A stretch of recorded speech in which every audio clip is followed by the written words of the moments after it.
लेकिन हम लोग हिंदू है, मुस्लिम है, किसी को फर्क नहीं पड़ता है। हम लोग भाई भाई की तरह जैसे रह रहा था।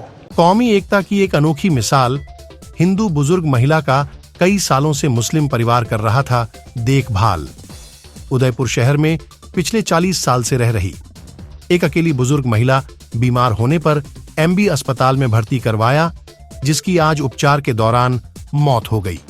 आपको यह सुन ताज्जुब होगा कि अकेली बुजुर्ग महिला का कई सालों से मुस्लिम परिवार की ओर से देख रेख की जा रही थी और इलाज भी करवाया जा रहा था।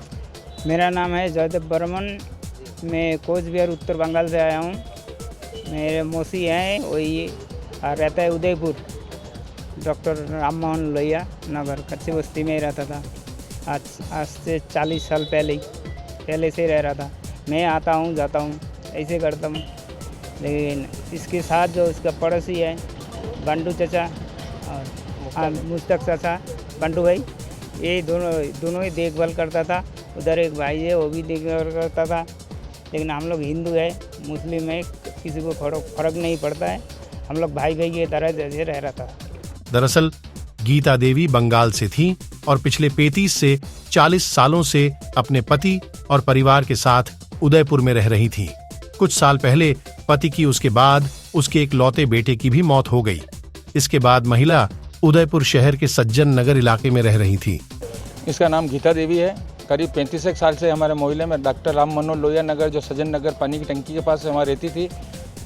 और कभी उसकी तबीयत खराब होने पे हमने एडमिट करे, उसकी डेथ हो चुकी है। और इसका एक बेटा था जो 2011 में डेथ हो गई है, और इसके हस्बैंड की 25 साल पहले डेथ हो चुकी है, वो भी यहीं रहते थे सब।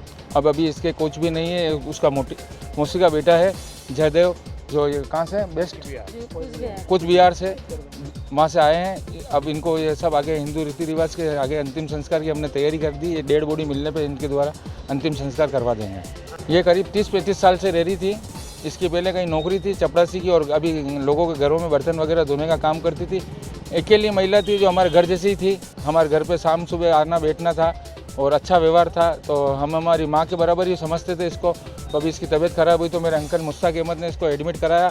उसके बाद सीरियस होने पे हम दोनों ने इसकी यहाँ रखा है, और रात को 3-3:30 बजे इसकी डेथ हो गई है। उसके बाद मोर्चरी में हमने सौ रखवा के इसको कांटेक्ट था, तो ये कह रहा मैं आ रहा हूँ, तो इसीलिए रोक रखा था सौ। अब इसके आने पर अंतिम संस्कार करवा देंगे। परिवार में कोई भी सदस्य नहीं होने के चलते पड़ोस में रहने वाले मुस्लिम परिवार के सदस्यों ने अपने परिवार के सदस्य की तरह महिला की सेवा की। महिला की आज उपचार के दौरान एमबी अस्पताल में मौत हो गई। इसके बाद भी परिवार के सदस्यों ने महिला का अंतिम दाह संस्कार भी मुस्लिम परिवार की ओर से कराया गया। इरशाद चैनवाला भाजपा नेता, जब मुझे यह जानकारी मिली कि एक मुस्लिम परिवार ने एक हिंदू महिला जो यहाँ बरसों से यहाँ पे रह रही थी, उनकी खिदमत करी, उनको अस्पताल में एडमिट करवाया, उनकी हर तरीके से देखरेख करी। जब मुझे पता लगा तो मैं भी मोर्चरी में आया, तो मैंने देखा यहाँ पे परिवार से मिला भी, मैं दोनों परिवार से मिला, और मैंने इनको बहुत बहुत धन्यवाद करा मुस्लिम परिवार को। मैंने कहा आपने बहुत अच्छा काम किया। जिस प्रकार हमारी मेवाड़ की परंपरा रही है कि हिंदू मुस्लिम एकता की, जिस प्रकार महाराणा प्रताप के सेनापति हकीम खान सूरी थे, वही परंपरा आज इन्होंने उदयपुर में जग जाहिर कर दी कि आज भी मेवाड़ के अंदर हिंदू मुस्लिम एकता जिंदा है। और हिंदू मुस्लिम एकता के जो हमारे जनक थे महाराणा प्रताप, उन्हीं की परंपरा को लेकर हम आज यहाँ चल रहे हैं। और इन्होंने इनको आज यहाँ चरितार्थ कर दिया है कि उन्होंने हिंदू महिलाओं को जो मदद करी, अंतिम संस्कार की व्यवस्था भी इन्होंने करवाई। मैं इनको बहुत बहुत साधुवाद देता हूँ, और लोगों से गुजारिश करता हूँ कि सभी आपस में भाईचारे से मिलकर रहें। किस प्रकार इन्होंने जो एक मैसेज दिया है उदयपुर के अंदर, ये बहुत ही अच्छा मैसेज है उदयपुर के लिए और दोनों परिवार के लिए। मैं इनको भी, बंटू भाई को बहुत बहुत शुक्रिया अदा करता हूँ कि उन्होंने एक नेक काम किया। धन्यवाद।